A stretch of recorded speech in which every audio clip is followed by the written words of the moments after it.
sabe algumas coisas, que o Silas faz parte desse processo. Nós continuamos mantendo o nome do Avaí como um clube de tradição, um clube de respeito, um clube respeitado. Então eu passo a palavra para o diretor de esportes e depois passar para o Silas. Bom, boa tarde a todos. Acho que o Silas dispensa a apresentação, né, pela história dele dentro do próprio Avaí. Ele está chegando para reconduzir o clube às vitórias, certo? Dentro do nosso projeto, que é reconduzir o clube também à primeira divisão do futebol brasileiro no ano de 2017. Então, gostaria de dar as boas-vindas ao Silas, que é um companheiro de longa data, profissional que a gente admira muito. Eu tenho certeza que vai promover, dentro da visão da missão estratégica do nosso clube, essa satisfação, a alegria que o torcedor havaiano espera que a sua equipe possa passar para ele. Então, Silas, seja bem-vindo e muita sorte nessa sua volta aqui à ressacada. Isso, as boas-vindas, mais uma vez, seja muito bem-vindo, muito sucesso.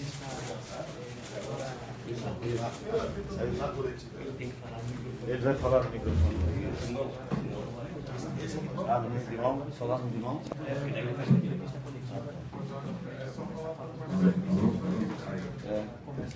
Bom, boa tarde a todos e prazer enorme de estar voltando aqui para essa que eu considero a minha primeira casa, né? Onde tudo começou, e também a alegria muito grande de poder ter feito parte de uma arrancada histórica, não só a nível de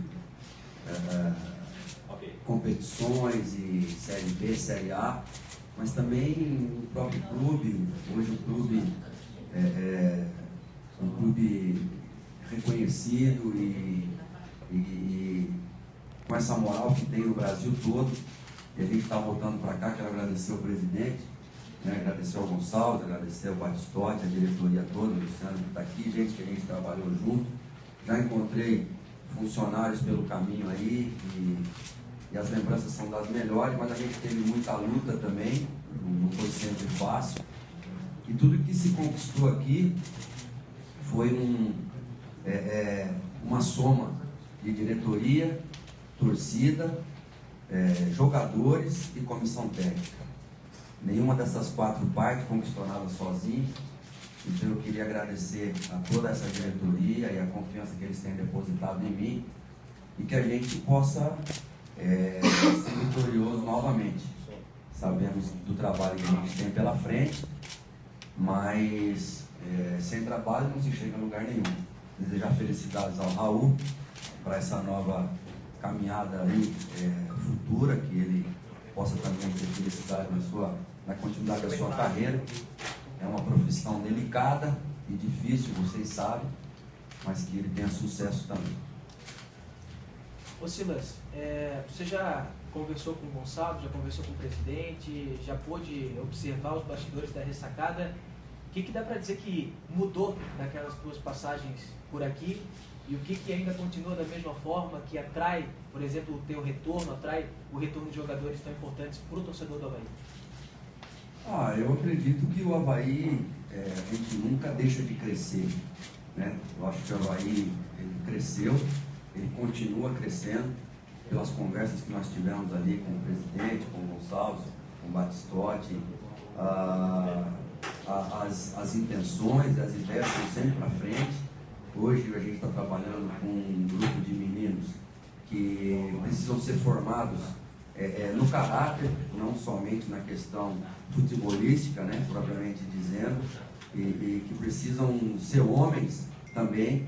Então, essa é uma preocupação que o clube tem, que eu já tinha quando trabalhei aqui, em trabalhar com a base, em poder dar uma condição para eles de, quando terminarem a carreira, não entrar nessa estatística triste que a gente vive, de o jogador, a grande maioria termina na pobreza, porque não tem um acompanhamento, o acompanhamento adequado. O Avaí se preocupa com isso. E isso, viver um dia de cada vez, eu acho que essa é a proposta. A gente tem desafios, que são desafios importantes no campeonato local, para depois sim pensar naquele desafio maior, que é logicamente a Série B e a busca pelo acesso novamente para a Série A. Silas, falamos ao vivo aqui no Jornal do Meio-Dia da RIC TV Record. Queria primeiro desejar boas-vindas a esse retorno à ressacada e te perguntar esse primeiro desafio, que seria essa recuperação do catarinense. Passa pelo Brusque, pelo Clássico, e o Guarani de Palhoça e o Inter de Lages. Qual é o tamanho desse desafio, Silas? Não, ele vai ser grande desde o início. E a gente não tem dúvidas nenhuma sobre isso. Eu acho que a primeira medida é a gente conhecer o grupo todo.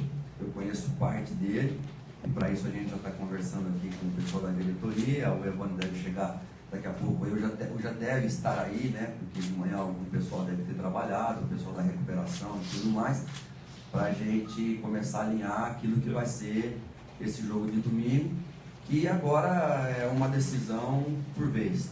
As decisões têm que ser encaradas de forma diferente, então vamos tentar passar essa fase e depois, logicamente, que a Série B é uma coisa que ainda vai ser conversada mais de forma interna, porque está todo mundo procurando as mesmas coisas, então algumas coisas têm que ser restritas e a gente já está começando a conversar, mas o desafio é grande, mas quem não vive desafios fica sem sentido.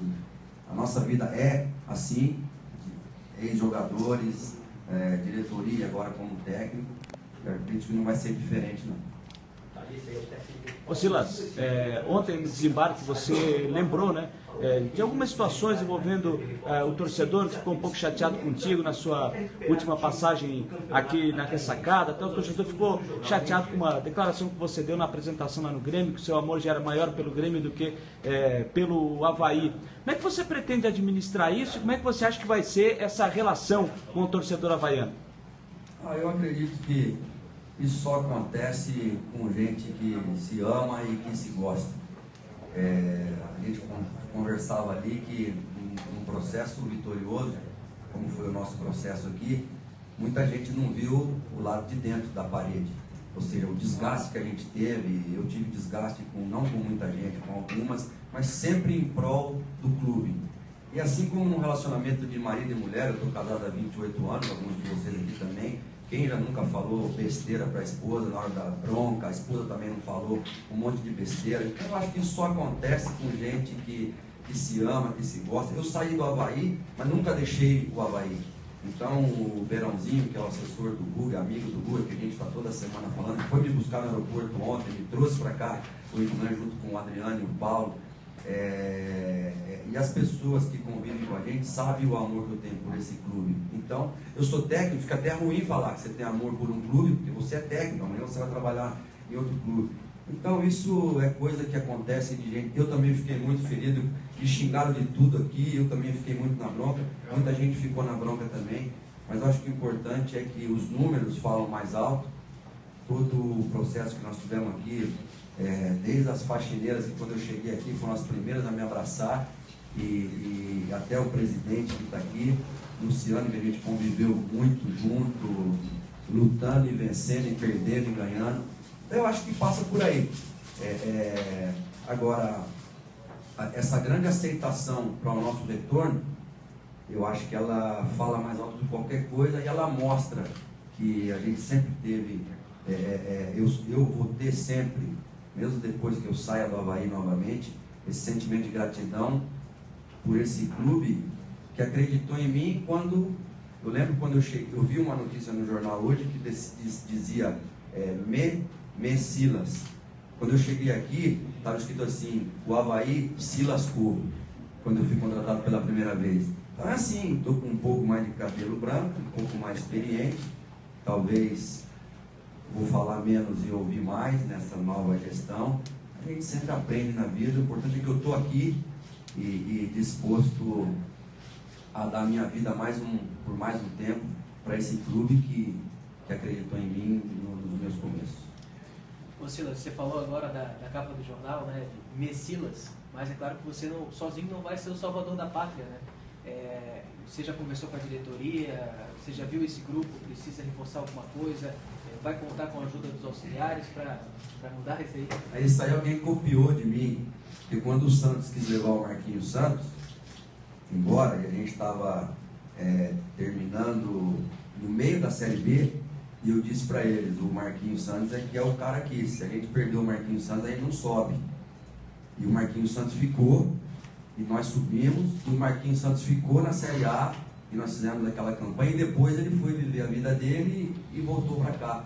Então, na verdade, quem era esse Messias aí era ele.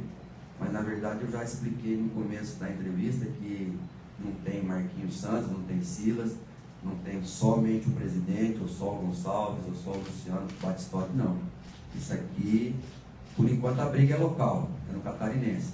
Mas daqui a pouco a briga vai ser o Avaí contra o resto do estado, dos outros estados do Brasil, na nossa luta pelo acesso. Então, vai ser dessa forma novamente. Agora, logicamente, um técnico fica feliz quando o nome é lembrado, né, com esse carinho todo que a gente é lembrado aqui. Ô Silas, quando você chegou aqui em 2008, né, eu cobri o Avaí na época, e ficou sempre, quando o seu nome foi anunciado, eu me lembro que foi no sábado pela manhã, ficou aquela ponta de desconfiança do torcedor, como é que vai ser o Silas como técnico, está começando, e eu me lembro na época, o Silas vai ficar esquentando o banco para o Zete, enfim, e agora a situação é diferente. Você chega com o torcedor satisfeito, a gente vê essa manifestação pelas redes sociais. Isso aumenta até mais a responsabilidade? Eu poderia ficar com aquilo que a gente já fez aqui, e isso seria para sempre.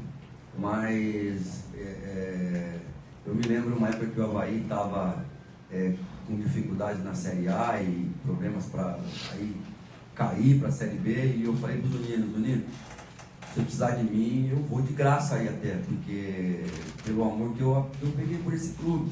Então, eu acho que aumenta sim, mas como eu disse, não foi o Silas que fez acontecer o que aconteceu, o Avaí, com a torcida, com a diretoria, com os atletas, ou seja, todo mundo remando para um mesmo lugar, com todas as dificuldades que nós tivemos, e depois vivendo as alegrias que nós vivemos. Então, novamente vai ser assim. Eu vou estar no comando técnico do trabalho, mas as decisões todas minhas passam pelas minhas conversas com o meu irmão Paulo, com o Gonçalves, com o Evandro, que vai ser o nosso outro auxiliar aqui, com o preparador físico, com o Funchal, o Bolacel, o doutor Pedro, ou seja, a parte médica toda, a diretoria, quer dizer, tudo aqui vai ser decidido em conjunto e, logicamente, que Deus possa abençoar o trabalho da gente, como abençoou outras vezes, porque se não tiver também a benção dele, a gente vai fazer tudo da cabeça da gente aqui e pode cair tudo na água, né? Então, eu como um cristão que sou, acredito muito que depois de 5 anos, estar voltando aqui, porque era o momento realmente de voltar. Ô Silas, é uma pergunta que um internauta mandou pra gente. Queria saber como é que é trabalhar com um grupo tão jovem, a média de idade de 22, atletas acima de 30, apenas o William e o Marquinhos. Como é que é trabalhar com esse elenco ainda imaturo? Tu falou um pouquinho no início, mas quais atitudes tu acha que tem que mostrar para eles, tomar com eles, para amadurecer esse elenco? Eu acho que dá um panorama macro para eles da vida de um atleta. O que pode acontecer daqui a 1 ano, o que pode acontecer daqui a 10 anos, o que pode acontecer lá na frente. E nesse aspecto a diretoria também já tomou as medidas, se preocupa com isso, o que é muito bom. Quando você tem um elenco como o Mourinho, estava no Real Madrid, que ele falou assim, aqui todo mundo é milionário já. Então o meu papel aqui, além de treinador, é ser um modelador de carreira. Porque aqui eu tenho que controlar a vaidade, porque os caras são todos milionários, jogadores do Real Madrid. No nosso caso aqui, a gente tem que ajudar. Eu lembro quando eu cheguei aqui no Avaí, o Ferdinando estava aqui. Eu falei para o Ferdinando, quantos anos você está? Ele falou 28. Eu falei, está namorando? Ele falou, não. Eu falei, o que você está esperando para botar uma mulher na sua vida, um casamento, para ajustar o que está precisando? Então é mais ou menos nesse aspecto. Na minha forma de ver o futebol, os meninos, hoje tem muitos meninos no profissional. Isso não é o que acontece normalmente. Você sobe 2, você sobe 3 por ano. E aí esses meninos, boca fechada, exemplo, segue o exemplo dos mais velhos. Os mais velhos têm que dar o exemplo. Quando você já tem mais de 3, mais de 10 no profissional, a responsabilidade deles é igual à dos outros. Então é você trabalhar esse aspecto. O aspecto psicológico vai ser fundamental na vida desses meninos. Porque o experiente, ele já viveu os percalços antes. E quando vem o percalço, ele sabe como reagir, porque ele já viveu. O que não tem experiência nunca teve. Ele nunca viveu derrota, ele nunca caiu para a segunda divisão. Então ele não sabe o que é. Então ele chega num limite e ele precisa de ajuda. Então é isso que a gente vai fazer no dia a dia. Como eu disse, viver um dia de cada vez, entender o perfil psicológico. Tem jogador que você bate, ele reage melhor. Tem jogador que você bate, ele colhe. Então isso tudo a gente vai entendendo no dia a dia para extrair o melhor de cada um nos jogos, que é o que vai ser a parede, né? Que é o que o torcedor vai ver, o que a imprensa vai ver. A imprensa não vai ver esse trabalho escondido e interno. A imprensa vai ver se a bola entrou, se a bola não entrou, e aí, a partir daí, vai fazer a sua avaliação. Ô Silas, um pouquinho antes da entrevista, você brincou ali com a história dos menudos, né? Não vou pedir para você cantar, mas aqui também tem um outro trio que você conhece muito bem, que é o Evandro, o William e o Marquinhos. Esse trio merece um apelido também? O Evandro jogou comigo, foi meu companheiro, né? Assim como o Gonçalves, fomos companheiros na seleção de Master também. Com o Evandro fui companheiro na Portuguesa Santista e o Evandro foi meu jogador. O William esteve comigo aqui no Grêmio, no Ceará. O Marquinhos esteve comigo aqui por 2 vezes. Então existe a distância que é necessária de treinador para jogador, porque no nosso trabalho a meritocracia é o que vai reinar. Ou seja, mereceu, joga, não mereceu, joga o que estiver merecendo. Mas essa amizade e até a entrevista do próprio Marquinhos pedindo, ou seja, não pedindo, mas dando a opinião dele com relação ao meu retorno para cá. Isso é muito legal. Que na final das contas, somos nós, técnicos, dirigentes, que empregamos os jogadores. E são eles, jogadores, que empregam a gente. Porque o diretor pergunta para o jogador: e aí, Marquinhos, como é que é o Silas como técnico? Como é que é o Silas no vestiário, no campo, entende, não entende? E aí, quando quer saber de um jogador, liga para mim. O Gonçalves me liga: Silas, como é que é o William aí no Ceará? Posso trazer? Leva, não leva? Então, funciona dessa forma. Então, fico feliz porque nós vamos ter esses 3. Não sei se teria um apelido para eles, acho que não. Acho que essas brincadeiras assim, quando a gente está ganhando o jogo, a gente brinca de tudo. Quando não está ganhando, a gente tem que ter um pouquinho mais de cautela. Ô Silas, eu perguntei para o Gonçalves ontem, quando ele confirmou, né, a tua vinda, se a chegada de um técnico experiente, que tenha tido sucesso na carreira como jogador, tenha passado por seleção, tenha conquistas como jogador, se isso facilitaria para esses jogadores mais jovens. E ele até citou que conversou contigo quando você decidiu que queria se tornar técnico. Você acredita que isso pode ajudar nessa reviravolta do Avaí já no Catarinense? Jogadores mais jovens, ter alguém que já teve uma carreira vitoriosa no futebol, passar essa experiência para eles? O Arsênio Wenger, ele deu uma descrição de treinador, e eu vou passar para vocês vão entender bem o que é a vida do treinador. Ele tem que ser um esquizofrênico equilibrado, ele tem que ser pai, ele tem que ser psicólogo, ele tem que ser implacável para a diretoria, tem que ser um cara que tem o vestiário na mão, ele tem que ser para a imprensa, torcedor, diretoria e jogadores, um cara vencedor. Tudo isso numa pessoa só. E ainda tenho a minha família lá. Minha mulher já falou para mim: vai lá cuidar dos outros 30 filhos agora. Porque é assim que funciona. Então, vou completar 10 anos de carreira como técnico. Então, sou um jovem treinador ainda. Estou aprendendo, já estou diferente de quando passei por aqui. Estou melhor pelas experiências que eu tive no Grêmio. Estou melhor pelas experiências que eu tive no Catar, lá no Ceará. Então, eu acho que agora a A gente tem que aprender sempre. Tem jogadores experientes no meu grupo. Um cara experiente aqui, que jogou seleção brasileira também. Diretoria que o Avaí não está nesse progresso por casualidade.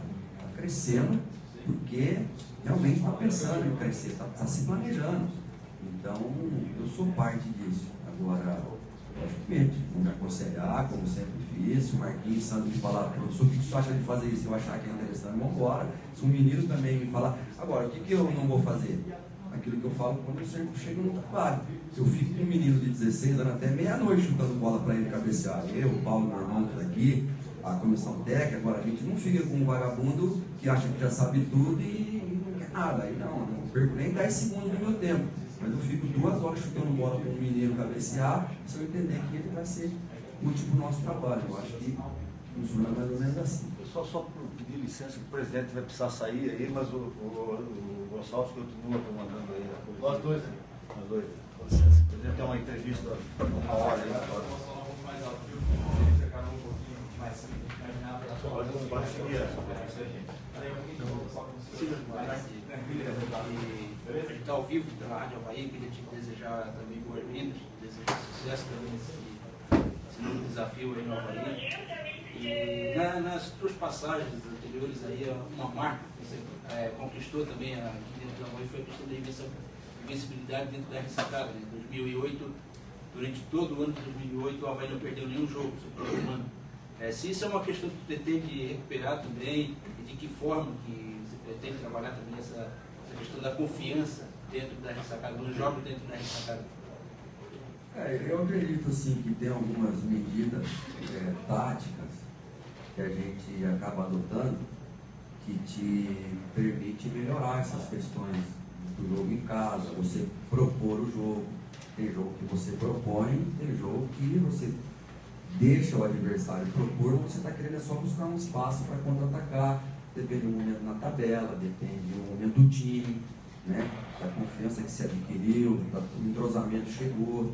Vocês lembram que quando nós chegamos aqui, a gente liberou muito jogador, fomos trazendo outros, e perdemos o Bandinho, que naquele momento era o goleador do Brasil, perdemos o Bandinho para o Flamengo, mas já tínhamos trazido o Evandro, estava aí o Arruda, estava aqui também, Rafael Costa subindo, ou seja, é todo um processo que sucesso sem sucessor é fracasso. Então não adianta o Bandinho ser o melhor do Brasil, você já não tem um para colocar no lugar dele. Então, tudo isso acaba culminando com invencibilidades, esse tipo de coisa, mas aconteceu naquele momento, mas não é fácil não. Mas a gente tem sempre que buscar a perfeição e a ressacada ela é um alçapão. Quando isso aqui está lotado e o torcedor está empurrando, o jogador sente, o adversário sente. Nós já demos volta em jogos aqui que estavam perdidos nos últimos minutos. Contra o Fortaleza, que nós ganhamos aos 36 e 48. Fluminense 2-2 aos 47. O Léo Gago acertou aquele chute lá na gaveta, quer dizer, e tinha acabado de errar um. Então é o jogador sentir confiança do treinador, da comissão e da diretoria, que a única coisa que ele não pode fazer aqui é deixar de tentar. Se omitir, isso não. Então isso no dia a dia a gente vai trabalhar para explorar o limite máximo de cada jogador. Onde for o limite dele, a gente vai tentar explorar em favor do time da vitória. O Silas, a gente sabe que o Avaí precisa aí de algumas contratações pontuais para a sequência do campeonato. Mas é claro que você sabe também, não é novidade para ninguém, o Gonçalves sempre deixou isso claro, que o orçamento do Avaí hoje é um problema. Então como é que você vai conseguir ajustar isso para contratações pontuais? Porque nessas contratações o Avaí não pode mais errar. E até aproveito para utilizar a palavra que você citou há pouco. O Avaí tem que ser implacável nisso. Não, esse é o lado interno que eu falei, que já se está trabalhando, mas que não se pode externar, porque está todo mundo procurando os mesmos jogadores. Qualquer nome que você fala hoje, você inflaciona o mercado, o empresário já muda de opinião, e ele usa até a tua pretensão para oferecer para outro blog. Já tem o Avaí, então agora eu vou oferecer lá. Então, é uma coisa bem sigilosa, interna, e que ela já está acontecendo, porque os outros campeonatos também já estão terminando. E agora, o Avaí sempre se preocupou com isso. Eu lembro que quando a gente terminou a Série B, todo mundo falou, com esse time na Série A nós vamos cair. Não é bem assim. Tem que se trabalhar. O Corinthians acho que é o grande exemplo disso. Perdeu aí 8 jogadores, e o Tite continua conseguindo fazer um excelente trabalho com as reposições que ele fez. E a ideia aqui é essa também, dentro daquilo que cabe no bolso do clube, trazer o melhor jogador, dentro do que a gente entende que pode trazer experiência para essa garotada que está aí, e encarar a Série B sempre com a expectativa do acesso, deixar o torcedor sempre com essa expectativa boa. Pô, esse ano a gente pode subir, O caminho é longo, porque não é um campeonato de 2 meses, não é Copa do Mundo, não. É um formato diferente, mais do que um semestre, tem Olimpíada pelo meio, tem a parada, então planejar bem para chegar lá no final do ano, sempre com essa possibilidade aí de subir. Ô Silas, para finalizar da minha parte, os profissionais do futebol, alguns, sempre tem aquelas questões que procuram fazer como superstição, né? Em 2008, quando o Avaí precisava subir, não sei se era uma questão de superstição tua, mas a cada vitória, naquela sequência boa que teve, antes você jogava uma partida de tênis. E o presidente João Wilson Zunino até, ele te cobrava quando não tinha esses jogos. O tênis, no meu caso, ele funciona mais como... Eu não bebo, eu não fumo, eu só tenho uma mulher, já faz 28 anos, então eu não relaxo assim, não baixo o estresse de outras formas que não seja praticando esporte. E aqui, a cabeça da gente, o negócio é tão doido que não dá tempo para nada disso. Então, quando eu consigo bater na bolinha, eu não preciso bater em ninguém, nem na minha mulher, nem ninguém. Então, ali é uma hora que eu dou uma, assim... uma válvula de escape, é um jogo de tempo. Mas eu também prefiro jogar quando a gente está ganhando. Porque tudo que você faz que saia do âmbito do futebol, né, no caso, na nossa profissão, que seja para lazer no momento que está perdendo, pode ser visto, de forma equivocada. Então a gente tem que se cuidar muito com relação a isso. Mas eu gosto, né? Ele é fã do tênis, eu sou fã do beach tênis. E aqui a gente vai poder reunir as duas paixões e vamos estar jogando juntos. Hora no tênis ou hora eu vou levar ele para o beach tênis. Tive a grande alegria de bater meia hora de bola com o Guga lá na casa dele. Foi um dos grandes presentes que Deus me deu nessa minha vida, né, de 50 anos de idade. Foi um dos grandes presentes que Deus me deu, poder bater meia hora de bola com ele lá. Isso onde eu vou, falo para todo mundo com muito orgulho. Mas o tênis é mais mesmo uma válvula de escape para poder aguentar aí o tranco, porque é pesado. A estatística, ela foi feita uma pesquisa e se chegou à conclusão que quase 100% dos treinadores de futebol vão ter síndrome do pânico quando chegarem na idade, já aí na terceira idade. E eu não quero ter síndrome do pânico, não. Eu quero chegar lá melhor.